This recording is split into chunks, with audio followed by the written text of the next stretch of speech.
Hello, Tom Maguire. I just want to talk about A Farewell to Arms by Ernest Hemingway. So, this is obviously a book that's been talked about hundreds of times, reviewed hundreds of times. If you want a breakdown of the book, if you want a summary of the book, then there are plenty of those on YouTube, so you might want to look elsewhere. I am more about personal development. I read as many books as possible to try to sort of garner as much kind of useful information as possible from the world of personal development so I can use it for myself, for my own personal development, my own growth and kind of movement forward with my business, with my family. And I try to use that information to share with you. I have my own business, which is a training and consultancy company. I do a lot of training around personal development. I do a lot of life coaching as well. So this is something I'm very passionate about. Another reason for me starting this YouTube channel is because I want to leave a load of book reviews to my children. I want my kids to be able to look back at the books that I've read and have a bit of a record. And I think YouTube is a good way of doing that. Also, it gives them an opportunity to have a bit of a laugh at me trying to be a YouTuber in my old age. So yeah, I'm just going to give you my kind of view and my thoughts on this book, really. So it's Ernest Hemingway, isn't it? He's absolutely fantastic. If you don't know Ernest Hemingway, I would definitely urge you to give his stuff a go. The only other book I've read of his was A Movable Feast, which he wrote a fair bit later. He wrote that was his memoir, he wrote that in 1964. This one, A Farewell to Arms, was written in 1929. So a reasonable difference between the two in terms of when they were written.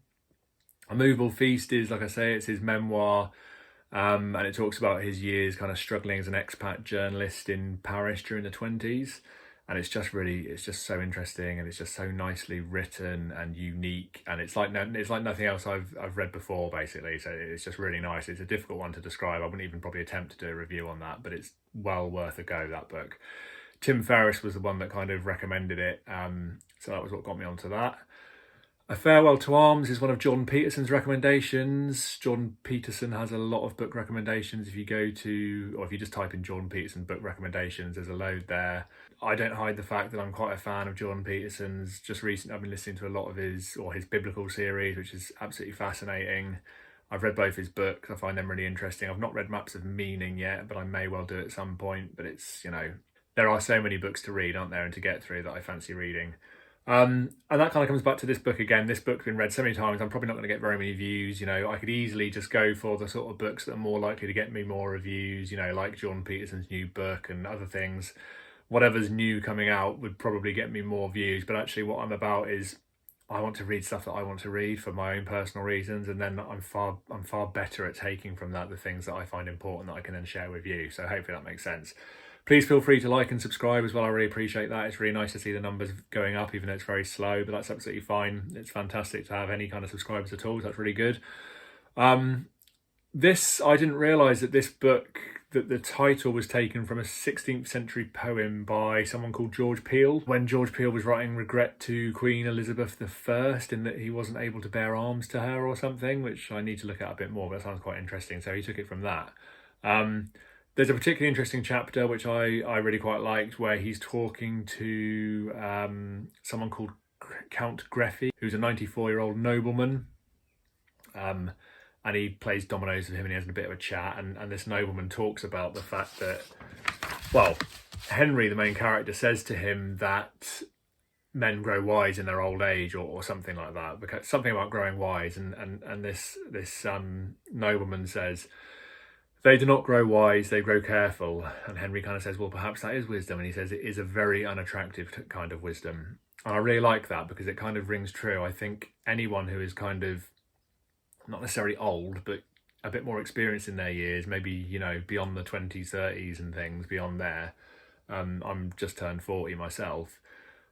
I think we'll realise or appreciate this idea of us kind of becoming a little bit more careful as we get older. We become a bit more aware of the brevity of life. We become a bit more aware of the important things like our family and kind of all the things we want to achieve. I think when you start on your personal development journey, you suddenly become very aware that you're capable of achieving things. And actually, you really want to achieve things, and you realise how short a time you've actually got to do those things. So we do tend in some ways to become more careful because of that. We don't want to take any unnecessary risks and cause ourselves kind of harm, and obviously death being the worst kind of case scenario, of course. But I think in doing that, that's not really wisdom. I think in order to fulfill our potential, we need to push ourselves. We need to get outside of our comfort zone, and we need to take those risks, and we need to sort of do things that are the opposite of being careful, quite frankly. And that doesn't necessarily mean putting yourself in physical danger, but it does mean kind of doing things that might threaten your ego and cause you to feel a bit nervous and cause you to look a bit silly. It's like Jordan Peterson says, we've got to be prepared to play the fool before we can become a master. And that's true of my YouTube channel. You know, when I first started doing this, I had absolutely no idea what I was doing whatsoever. Things aren't particularly different now, to be fair, but I like to think they've moved on a little bit. If you look at some of my earlier videos, I'm literally just picking the phone up and I'm talking for 30 seconds as quickly as possible, and that's it. And even nowadays, I don't do much editing. I tend to do it in one hit, but that's kind of my choice. And I just feel as though the more I do it, the more comfortable I kind of feel. And it's practice, isn't it? Confidence is practice. So you have to be prepared to kind of look an idiot to begin with. And Alain de Botton as well always says that, you know, if you look back on yourself a year ago and you don't feel embarrassed, then you're probably not learning enough. And I completely agree with that. I'm sure in a year I will look back on this review and think, oh my God, that's so cringeworthy. But actually, that's fine, because that will mean that I'm better again in a year's time. And that's how we move forward. That's how we progress. We have to kind of shelve our ego a little bit and move on. So anyway, before I rant for too much longer, just to talk a little bit more about this book. I'm not going to give any spoilers. I'm not going to go into any detail. Like I say, there's loads of summaries on this book elsewhere on YouTube. It's Ernest Hemingway. You have to read it for yourself. There's no point in me kind of telling you everything about it anyway. But it's set First World War. It kind of reflects some of Hemingway's. It's not a true story. It's not a memoir, but it does reflect kind of some of the things that Hemingway did. This guy works for the ambulance service. He sees some horrible things. He falls in love. And it's basically Hemingway's kind of story of love and loss, and the message being that everything comes to an end at some point and that we should appreciate happiness when it's there. And I think that's really important. You know, we need to become resilient enough to understand that nothing lasts forever, but at the same time, we need to have the openness and ability to appreciate the moment and to appreciate what we've got and to be grateful for the happiness when we have it. So a little bit depressing in some ways, but an important message. I looked at some of Hemingway's quotes and things that he says, and some of the stuff he says about writing is really useful, so I'll just quickly share that with you before we finish.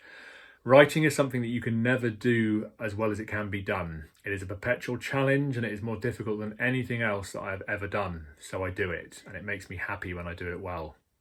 And I really like that. It's almost as if he's saying, why wouldn't I want to do the hardest possible thing that challenges me the most, that causes me to grow the most and develop the most? And I think that's a fantastic message when it comes to our personal development.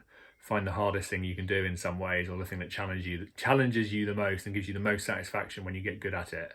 So this is a fantastic book. Couldn't recommend it enough. It's Ernest Hemingway. There's a simplicity to the way he writes. It's a really simple, straightforward story, but it's just so full of meaning, and it just rings so true. It's one of those timeless classics that will be read and appreciated for a long time. So thank you very much. Keep liking, subscribing, and I'll be back again soon. Cheers.